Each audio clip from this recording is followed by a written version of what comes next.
출산 후에 사형 선고를 받는 그런 기분까지 들더라고요. 주변에서 댓글로 우와 대단하다 멋지다 제가 섭외가 되는 거예요. 아 나는 굳이 방송을 하지 않아도 이렇게 행복할 수 있는 사람이었는데 스트레스를 더 이상 안 받는 점은 여러분 안녕하세요. 806 초대석의 박성원입니다. 오늘은 기상캐스터로 활동하시다가 기후 캐스터로 활동하고 계시는 정주인님 모셨습니다. 반갑습니다. 안녕하세요. 반갑습니다. 기후 캐스터라는 말 처음 듣는 말인데 원래는 기상캐스터로 활동을 하셨잖아요. 네 맞습니다. 기후 캐스터에 대해서 간단하게 좀 소개를 해주시겠어요? 네, 지금 대표님께서 얘기를 해주신 대로 저는 SBS에서 7년간 날씨 정보를 전달했던 기상캐스터였었고요. 이제 출산 후에 좀 경력 단절에 우울감을 겪으면서 어떻게 하면 지속 가능한 나를 증명할 수 있을까에 대해서 끊임없이 미친 듯이 좀 고민을 하다가 좀 기후로 영역을 확장하게 되면서 내가 직접 환경을 위한 실천들을 행동을 하고 그리고 이거를 보다 더 많은 사람들을 알리는 기후캐스터가 되어야겠다라는 생각이 들어서 제가 만든 저만의 업이 되었습니다. 지금 기후 캐스터로 네. 활동을 하고 계시잖아요. 근데 기존에는 기상 캐스터로 활동을 하고 계셨고 말씀하신 것처럼 이제 7년 동안 활동을 하셨는데 어느 순간 경력이 단절됐습니다. 그게 출산이었을 거고요. 네, 맞습니다. 이게 기상캐스터들의 처우가 전부 프리랜서라는 처우예요. 그래요? 네, 그러다 보니까는 다시 회사에서 돌아오는 게 당연하지 않는 거죠. 하지만 이제 시대가 바뀌었고 그리고 요즘에 워낙 뭐 저출산이고 경력 단절 이런 문제가 좀 화두가 되니까 좀 다시 돌아갈 수 있지 않을까라는 생각을 했어요. 평일에 돌아오지 못하면 주말 캐스터라도 할 수 있게 기회를 줬으면 좋겠다라고 했는데 결국에는 회사에 돌아오는 답변이 NO였거든요. 그러니까는 저 혼자 이 유리천장을 뚫기는 굉장히 어려운 현실이었던 거죠. 매일 출퇴근을 했던 곳이 있었는데 그게 없어졌다는 게 진짜 하늘이 무너져 내리는 느낌? 저한테는 또 사형 선고를 받는 그런 기분까지 들더라고요. 많은 사람이 같은 문제를 겪고 있을 겁니다. 특히 여성분들이 출산 이후에 복직을 하지 못하고 소위 말해서 사회에서 자기가 설 자리가 사라져버리는 오래 일을 했음에도 불구하고 그때 내 생활의 변화, 심경의 변화는 어땠나요? 그때가 진짜 제 인생 통틀어서 가장 자존감이 바닥이었던 시기인 것 같아요. 그때는 아이도 예쁘지 않으니까 보기가 싫고 내가 이렇게 부질없는 사람이었나? 내가 지금까지 해왔던 것들은 뭐지? 자신감, 자존감, 바닥, 그다음에 상실감, 좌절감, 우울감, 막 진짜 온갖 안 좋은 그런 감정들을 복합적으로 다 느꼈던 것 같아요. 그러면서 어쨌든 육아는 해야 되니까 엄마로서 유튜브 육아 관련 걸 보다가 댓글에 엄마가 행복해야 아이가 행복하다 이런 댓글을 보게 되면서 제가 뭔가 망치로 머리를 맞은 기분인 거예요. 나는 지금 행복하지 않는데 그러면은 우리 그 아이도 똑같이 행복하지 않을까 막 이런 생각이 들어가지고 되게 힘든 시간이었을 거예요. 지금 생각해도 이렇게 눈물이 난다는 건 당시엔 더 힘들었겠죠. 거기서 지금 새로운 돌파구를 찾아서 활동을 전개를 하셨단 말이죠. 네네. 그러니까 많은 사람은 거기서 꺾어지는 경우가 태반일 거예요. 네. 아 나는 안 돼. 못하겠어. 그러면 점점 몸도 망가지고 악순환이 이어질 거고 지금 기후캐스터님은 그런 상황이 있었음에도 불구하고 새로운 활동을 전개를 하게 됐어요. 그게 되게 궁금하거든요. 어떤 생각의 전환이 있었고 어떤 계기로 지금 기상캐스터에서 복직에 실패했다가 네. 기후캐스터라는 곳으로 다시 이제 활동을 하게 됐을까? 어떤 생각이었나요? 그렇게 계속 우울한 시간을 보내다가 그 댓글을 보고 내가 좀 정신을 차려야겠다. 엄마가 불행하면 아이도 불행해진다. 네, 그 메시지가 저에게는 되게 큰 울림을 줬던 거죠. 이 우울감을 그럼 끊어내야겠다. 그럼 어떻게 할 수 있을까? 관심 있는 거, 좋아하는 거, 흥미 있는 것들이 뭐지? 이런 걸 좀 적어보기 시작했거든요. 그거부터 좀 시작이었던 것 같아요. 그래서 그럼 지금 관심 있는 것들, 뭐 마케팅, 뭐 심리, 그다음에 뭐 자기 개발, 뭐 이런 것들 스멀스멀 이제 책들을 사서 조금 읽어보기 시작했어요. 그러면서 그래도 뭔가 이렇게 허탈했던 마음들이 책을 읽으면서 그래도 조금씩 좀 채워지는 느낌이 들더라고요. 그러다가 이제 제가 또 하나 했던 방법이 인스타그램만 켜면은 솔직히 제가 너무 작아 보이는 거예요. 그렇죠. 왜냐면 막 뭐 잘 나가는 선배, 잘 나가는 후배 그 사이에서 나는 지금 아무것도 안 하고 있는 그런 사람이 되게 너무 작아 보여서 팔로잉 목록을 바꾸는 일이었어요. 그러니까 언팔이 아니라 저에게 인사이트 주는 그런 계정들을 팔로잉을 오히려 많이 하면서 그들을 좀 뒤로 안 보이게 좀 해놓은 거죠. 이게 되게 네. 좋은 인사이트인 네. 게 사실 우리가 SNS 하면은 타인의 삶을 볼 수 있기 때문에 오히려 비교가 되면서 네. 마음이 힘들어지잖아요. 근데 보통 이때 뭘 하냐면은 삭제를 하려고 그럽니다. 인스타그램을. 근데 삭제하면 다시 설치하거든요. 맞아요. 이거의 반복인데 지금 되게 좋은 내용이 나한테 인사이트 주는 사람으로 목록을 채웠다. 네. 되게 좋은 액션 스텝이고 혹시라도 지금 SNS가 나의 열등감을 부추기고 있다. 나한테 인사이트를 주는 이런 클럽 808 같은 채널을 맞아요. 더 많이 이렇게 해주면 네. 좋겠죠. 네. 되게 좋네요. 맞아. 그래서 이제 그런 울림을 주는 메시지를 전달해주는 계정들이 되게 많은 거예요. 사실은 그 전에는 보이지 않았던 거거든요. 그래서 야, 이렇게 좋은 메시지를 전달해주는 계정들이 이렇게 많은데 왜 이걸 그동안 안 보고 살았지?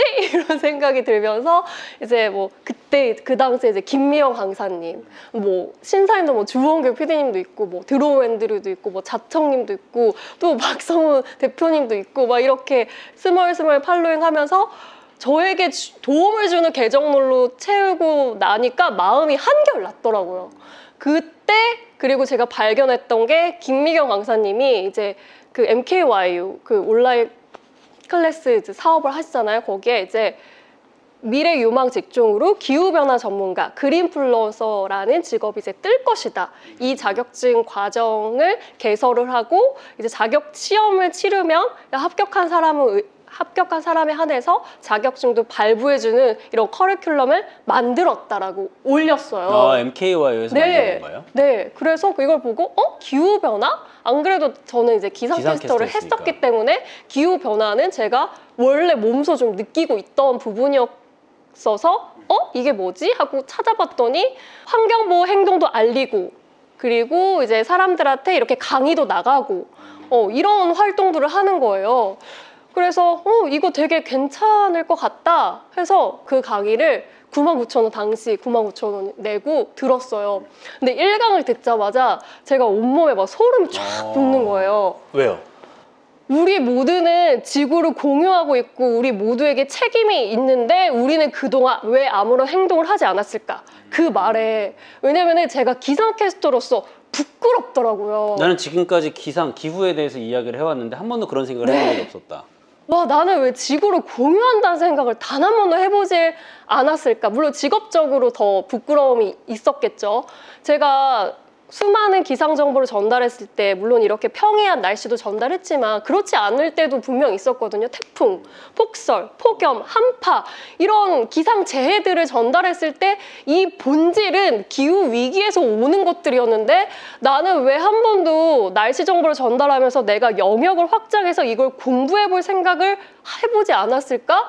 여기서 정말 부끄러움이 밀려와서 나는 왜 이렇게 지구에 빌런 같은 짓을 하고 있었나 라는 깨달음을 얻으면서 소름이 착 돋더라고요. 그래서 나는 이거를 제대로 앞으로 공부해보고 내가 제대로 이제라도 실천해보고 그리고 내가 느낀 것들을 다 하나하나 내 걸 좀 기록하고 사람들한테 좀 알리는 그런 역할을 해야겠다. 이렇게 된 거예요. 지금까지의 내용을 한번 생각을 해보면 아나운서로 기상캐스터로 잘 활동을 하다가 복직에 실패한 뒤로부터 멘탈이 땅바닥으로 축 떨어져 깨져버렸습니다. 그래서 되게 힘든 하루를 보내고 있다가 이러면 안 되겠다 싶어가지고 여러 가지 자기개발 활동을 시작했고 그 끝에 마주한 게 기후 변화에 대한 내용이었잖아요. 네. 여기서 또 한 가지 우리가 얘기해보고 싶은 건 뭐냐면요. 인스타그램에도 쓰셨지만 가장 먼 거리 이제 뭐 어떤 역이 가장 먼 역이 머리에서 가슴이다. 가슴까지. 내가 생각하는 걸 행동으로 하는 게 어렵다라고 했는데 소름이 돋고 관심 있는 영역을 찾았어요. 근데 그 다음 활동으로 이어가기 위해서 어떤 걸 하셨나요, 구체적으로? 일단 자격증을 따든 안 따든 이 공부가 너무 배우는 게 재미가 있었어요. 네, 일단 흥미가 없었으면 이렇게 열심히 하지 않았을 텐데 모든 강사님들 말씀을 노트에 다 적었어요. 이걸 자격증을 언젠가는 따겠지. 지금 당장 한 번에 따지는 못하더라도 너무 재밌어서 다 하나하나 받아 적고 그것들을 다 기록을 하고 그리고 바로 내가 지금 당장 실천할 수 있는 거. 이렇게 매일 텀블러를 들고 다니는 일, 그리고 막 집 주변에 쓰레기를 주워보는 일, 그리고 배달 대신에 내가 저희 집에 있는 냄비를 가지고 가서 용기를 내보는 일, 이런 것들을 해보다 보니까 기록하다 보니까 제 자존심과 자신감이 조금씩 채워지고 그리고 오히려 주변에서 댓글로 우와 대단하다 멋지다 라고 달아주니까 또 거기서 또 오는 만족감이 있더라고요. 타인한테 영향을 줄 때 또 오는 그런 행복감. 제가 원래 기상캐스터 했을 때 시청자분들에게 날씨를 알려주면서 그 시청자분들 중에 몇몇 분들이 저에게 날씨 정보 잘 알려줘서 고맙다, 도움이 됐다 뭐 이런 메시지를 받았을 때 기쁨이 똑같이 이게 오더라고요. 그래서 그때 알았어요. 나는 굳이 방송을 하지 않아도 이렇게 행복할 수 있는 사람이었는데 내가 왜 방송만 해야 된다는 이런 바보 같은 생각을 하고 있었나, 이런 생각을 이제 들었고, 그렇게 계속 이걸 기록을 하다 보니 이제 오히려 주변에서 이제 보시고 제가 섭외가 되는 거예요. 그래서 정말 하길 잘했다. 그리고 인스타와 블로그에 꾸준히 이렇게 기록을 하다 보니 스멀스멀 이제 저를 찾아주는 곳들이 오히려 많고, 되게 좋은 점은 제가 스트레스를 더 이상 안 받는 점은 그 전에는 저는 계속 PD님한테 작가님한테 제가 선택을 당해야 하는 입장이었는데 이제는 업체들 뭐 PD님 작가님들이 같이 해주세요 라고 부탁을 제가 당하는 입장이 되니까 제가 뭐 값까지는 아니지만 어느 정도 내가 내 일에 있어서 선택 권한이 있다는 것 자체가 굉장히 만족스럽더라고요. 그리고 이렇게 하다 보니까 그러니까 저희 엄마도 그랬어요. 제가 막 우유팩을 한 번에 버리지 않고 차곡차곡 이제 모아둬요. 그러면 친정엄마가 이제 한 달에 한두 번씩 올라오시면 이거 좀 당장 갖다 버리라고, 집에 쓰레기 쌓인다고, 제발 버리지 말라고, 이거 다 모아서 제로웨이스트샵 갖다 줄 거라고. 근데 이런 것들을 이제 너는 왜 돈도 안 되는 일을 하냐고 그럴 때마다 기다려라, 이렇게 가치 있는 일을 하다 보면 돈은 언젠가 따라오게 돼 있다 라는 그런 무언의 믿음이 있었어요. 근데 그렇게 하다 보니 진짜로 그런 환경 관련 뭐 행사라든지 방송이라든지 이런 데서 찾아주면서 제가 섭외가 돼서 돈을 벌고 있잖아요. 그래서 엄마한테 당당하게 이제 용돈도 드리는 입장이 된 거죠. 처음부터 그 기후라는 주제를 가지고 내가 어떤 기후 전문가가 돼야겠다라는 생각으로 컨텐츠를 올리셨나요? 아니면은 네가 관심 있는 분야니까 그냥 자연스럽게 그거를 노출한 건가요? 어떤 의도를 가지고 하셨나요? 내가 처음부터 기후변화 전문가가 될 거야 라기보다는 일단 이거를 내가 실천하고 사람들한테 알리자, 내가 지금 당장 할 수 있는 거를 알리자, 이런 접근으로 이제 시작을 했는데, 그래서 SNS를 운영을 하신 거예요? 네, 맞습니다. 그리고 공부를 하고 하다 보니까 기후가 굉장히 중요했는데 그동안 나도 너무 외면했고 이렇게 왜 외면 받을 수밖에 없지? 이런 생각을 좀 하게 됐어요. 결국에는 내가 어떤 생각을 하고 있고 활동을 하는 것도 중요하지만 세상이 몰라주면 의미가 하나도 네, 없잖아요. 맞아요. 거기에서도 고민 있는 분들이 많을 거예요. 나 이거 하고 있는데 왜 사람들은 나를 모를까? 그렇게 나를 알리기 위해서 네. 컨텐츠를 이제 제작을 하셨을 네. 거잖아요. 어떤 식으로 나를 알렸고 그 컨텐츠는 어떤 식으로 사람들한테 전해졌나요? 어떻게 하면 할 수 있을까? 그거를 계속 끊임없이 좀 고민을 했어요. 그러다가 이제 릴스 장애인 분을 만나서 환경 메신저 역할을 하고 싶은데 도움을 받고 싶습니다라고 이제 SOS를 청했고, 그분을 좀 만나면서 좀 코칭을 8회 정도 받고 이제 조금 방향성이 잡히더라고요. 그러면서 이렇게 하면 되는 거구나. 그러니까 제가 저의 이제 주 무기는 기후였는데 이게 그동안 외면당하고 있었으면은 그분을 만나면서 좀 컨텐츠 점프를 한 계기가 좀 된 거죠. 또 하나는 내가 뭘 좋아하고 뭘 잘할 수 있을지 그 가운데 나는 다시 조직 생활을 하고 싶은 건가? 나는 다시 회사에 어떠한 타이틀을 얻고 싶은 건가? 이런 것들을 좀 하면서 방향을 이제 좁혀 나가다 보니 저만의 업이 이제 탄생을 하게 된 거였거든요. 생각을 바꿔서 이제 말씀하시는 내용 중에 직과 업이 있었잖아요. 네. 거기에 대해서 간단히 좀 설명을 해주시죠. 왜냐하면 내가 가지고 있던 직업의 관념, 그 다음에 업의 관념을 새롭게 정의를 하면서 어떻게 보면 새로운 한 발을 내디딜 수 있는 용기를 얻으셨다고 생각을 하거든요. 그동안 생각해보면 방송을 해야겠다라고 마음을 먹었다기보다는 저 방송국의 타이틀을 얻어야겠다라고 생각했던 게 더 큰 것 같더라고요. 방송국이라는 곳, 네. 그 타이틀. 네, 방송국이라는 곳. 네, 제가 이제 23살에 그 웨더뉴스라는 모바일 그 웨더캐스터부터 이제 시작을 해서 안동 MBC 리포터, 뭐 광주 KBS 기상캐스터, OBS 기상캐스터, 뭐 MBC 스포츠 플러스 아나운서, 그리고 뭐 TV조선 MC, SBS, CNBC 아나운서 이렇게 그러다가 28에 SBS 들어온 건데 생각해보면 이 타이틀이 좋아 보여서 제가 지원을 했던 것 같은 거예요. 돌이켜보니. 그러니까 방송 일이라면 사실 어디든 상관없이 지원을 했었어야 되는데 그냥 그 타이틀이 나에게 멋있어 보이니까 내 이력 한 줄에 도움이 될 것 같으니까 타이틀에 놓이지 않았을까? 이런 생각이 지나고 보니까 들더라고요. 근데 이제는 타이틀이 없잖아요, 저는. 이제는 기록, 진정성 이런 것들로만 충족이 돼도 지금 필요 없다라는 게 정말 큰 깨달음을 얻었거든요. 그래서 후배들에게도 쇼핑호스트, 스피치 강사 굳이 아니어도 돼. 기상캐스터 환경에 대한 관심만 있으면, 의지만 있으면 내가 다 도와줄 수 있어. 이렇게 될 때까지 제 역량을 좀 키워야겠다. 이런 생각을 좀 했어요. 어떻게 하다 이 얘기를 하죠. 네. 결국에는 네. 이 직이라고 네. 하는 거는 하나의 어떤 특정 직장, 네. 브랜드, 네. 타이틀이라고 하면 중요한 거는 본질, 내가 네. 어떤 일을 하고 그 일을 왜 했는지, 어떤 마인드셋을 가지고 있는지가 중요하다. 어떻게 보면 그 생각을 가졌기 때문에 기상캐스터, 아나운서, 그 다음은 스피치, 아니면 쇼호스트라는 생각으로부터 벗어나서 네. 나는 기후를 다뤘던 사람이고 사람들 앞에서 자신감 있게 정보를 전달하는 사람이었으니까 유연하게 이제 본질을 보고 기후 캐스터로 전환할 수 있었겠다라는 생각이 들거든요. 이어서 저는 이런 생각을 했어요. 그 경력 단절과 기후 위기가 되게 비슷하다. 왜냐하면 경력 단절이라고 하는 건 내가 즐겁고 행복하게 일하던 일자리가 사라져버리는 거고, 기후 위기라고 하는 것도 마찬가지로 내가 행복하게 내가 사랑하는 사람들과 살던 터전이 사라져버리는 거잖아요. 사람들이 기후 위기라는 얘기는 많이 들었을 겁니다. 네. 근데 그 기후 위기가 실제 우리 발등에 떨어진 불이 맞냐? 나는 네. 사실 사는데 문제 없는데. 네. 그리고 그렇게 뭐 페트병 줄이고 기저귀 안 쓰고 물티슈 안 쓰는 게 과연 얼마나, 내가 한국에서 안 한다고 해도 미국에는 음식물 쓰레기까지 다 한 쓰레기통에 맞아요. 버리는데 네.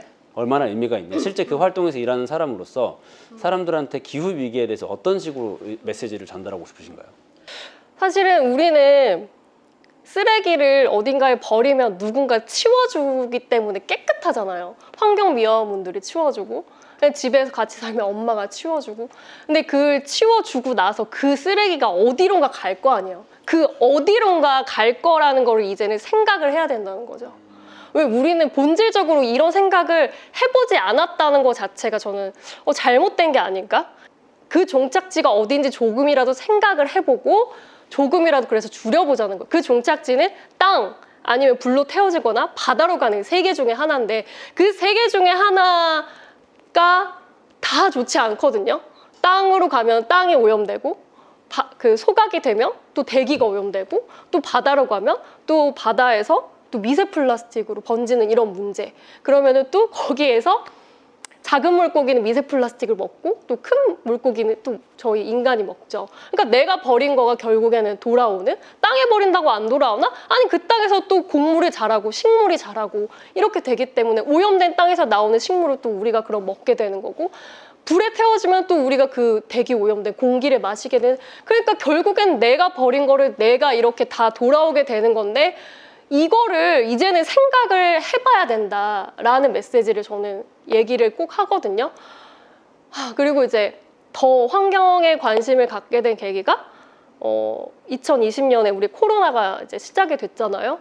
그러면서 너도 나도 이제 외출을 안 하면서 배달을 많이 시키게 됐고, 일주일에 한 번 아파트 분리수거함에 쓰레기들을 버리러 가는데 쓰레기 너무 많은 거야. 우리 아파트 분리수거함만 해도. 진짜 많았군요. 네. 그래서 야 근데 거기서 이런 생각 들더라고요. 야, 이거 우리 아파트만 이런데 이거 서울시 전체 대한민국 전국이면은 얼마나 많다는 얘기야. 이거 쓰레기 이거 괜찮은 거야? 우리 대한민국이 땅덩이도 좁은데? 이런 생각이 들었어요. 그래서 일회용컵 하나 쓰는 게 이제는 저는 마음이 불편해진 거죠. 누군가 일회용컵만 들고 다녀도 저게 결국엔 우리에게 다 올 텐데 사람들은 왜 한 번도 저런 생각을 해보지 못할까? 근데 그건 또 다 우리는 너무 편하고자 하는 그런 마음이 뼛속 깊이 이제 자리 잡혀 있다 보니 조금만 불편해져도 싫잖아요. 그런데 지금 우리가 그러니까 부자가 되고 경제적 자유를 누리고 싶어서 이 하는 이런 경제 모든 활동 안에 결과적으로 우리는 지구에서 나오는 것들로 먹고 입고 누리고 있는데 이 자연환경 시스템이 무너져 버리면은 돈을 벌고 부자가 되는 것조차 의미가 없다는 거죠. 그러니까 2050년이 되면 빙하가 녹아서 해수면이 상승이 됐을 때 우리나라의 서해안 그리고 남해안이 침수가 된다는 그 사이트를 확인할 수가 있는 사이트가 있는데 그런 거 봤을 때 지금 당장은 일어나지 않으니까 어떻게든 되겠지, 기술이 발전되니까 어떻게든, 그게 저는 가장 큰 환경오염의 가장 큰 문제점이라고 생각하거든요. 우리부터 좀 사회적 약자를 돌보는 게 단순히 기부뿐만이 아니라 내 이 작은 하나 행동을 보여줌으로 인해서 좀 큰 물결이 좀 됐으면 좋겠다는 거죠. 기후변화에 대처하는 우리들도 지금은 의식적으로 해야 되는 거지만 나중에는 이게 당연한 거 아니야? 네. 라고 해야 되는 문화가 생겨야 될 것 네. 같아요. 그런 게 간단하게 몇 개 있다면 어떤 거라고 생각하시나요? 지금 대표님께서 얘기해 주신 것 중에 제가 인터뷰 때마다 이 얘기를 해요. 아니, 이제 실내에서 담배 피는 거 못 하잖아요. 실내에서? 네, 예. 실내에서 담배 피면 막 사람들이 대놓고 이제 욕도 할 수 있잖아요. 이제는 테이크아웃 컵에다가 커피를 마시고 그거를 아무데나 버리는 행동, 대놓고 이상하다고 욕하는 그런 세상이 되어야 되지 않나. 왜 아무도 뭐라고 하지 않는 거지? 저는 이게 좀 잘못되지 않았을까? 네, 라는 생각을 많이 했어요. 그러니까 버스 탈 때 음료를 가지고 탈 수가 없어요. 네, 그래서 사람들이 버스 정류장에 반 먹고 반 남은 걸 그대로 벤치에 놓고 가요. 그런 모습을 저는 종종 봤어요. 근데 그게 거기다 놓으면 누군가 또 치워주겠지잖아요. 당연히 뭐 환경보호 분들이든 그 주변을 이제 정리하시는 분들이 수거는 해가시겠지만 그 수거의 종착지는 또 땅 아니면 소각 아니면 바다인데 그럼 그게 또 돌고 돌아서 우리에게 다 오는 건데 그게 지금 대한민국 5천만인데 5천만이 그렇게 하면은 어떻게 될까요? 이게 지금 점점 망가지는 생태계가 아닌가. 그리고 플러스 우리가 마스크, 그러니까 2020년 코로나 되면서 일회용 마스크 너무 많이 쓰잖아요. 어쩔 수 없지. 어쩔 수 없지만은 어쩔 수 없이 너도 나도 이제 쓰지만은 아이에게 비싼 마스크를 사주는 어른이 아니라 그냥 이 마스크 자체를 쓰지 않는 세상이 되게끔 물려주는 게 그게 어른의 몫이 아닌가? 그리고 아이가 지나가다가 목이 말라. 그래서 편의점에서 뽀로로 주스 사주고 물 사주고 이게 아니라 그냥 내가 텀블러에 물 들고 다니면서 그냥 텀블러에 물 마셔 바로 텀블러 물 주는 이게 저 환경 교육이지 않을까. 그런 거부터 어른들이 해야 되지 않을까. 그냥 이거 우리는 다 진짜 이 지구에서 나온 것으로 자연 환경에서 나온 것으로 먹고 입고 다 누리고 있는데 왜 이 감사함을 누리지 못하고 있을까? 근데 제가 또 이런 생각을 하다 보니까 제 주변에 있는 모든 것들이 감사하더라고요. 네, 그러면서 와, 진짜 내가 이렇게 비가 새지 않는 곳에 사는 것만으로도 감사하다. 나는 이렇게 주차가 편한 곳에 사는 것만으로도 감사하다. 내가 이렇게 거닐면서 하늘을 보면서 구름을 보면서 이 공기를 느끼면서 이렇게 할 수 있는 이 행위가 감사하다. 이렇게 또 감사하게까지 되더라고요. 사람들이 조금만 진짜 관심을 가져주면 좋겠다라는 생각을 늘 하고 메시지를 전달합니다. 어떻게 보면 기후라고 하는 것이 본인의 경력 단절로 인한 우울감도 사라지게 해주었고 나아가서는 자기 업이 됐고 네. 더 크게는 지구한테 득이 되는 네. 그런 활동으로 네. 이어졌네요. 네네. 그래서 오늘 말씀하신 것처럼 앞으로 기후 캐스터로서 지금 굉장한 열정을 가지고 계신 만큼 또 우리가 사는 지구의 중요한 만큼 더 큰 활약을 기대하겠습니다. 네. 네. 아무튼 오늘 좋은 내용 많이 들려주신 정주희 기후 캐스터님께 네. 감사드립니다. 감사합니다.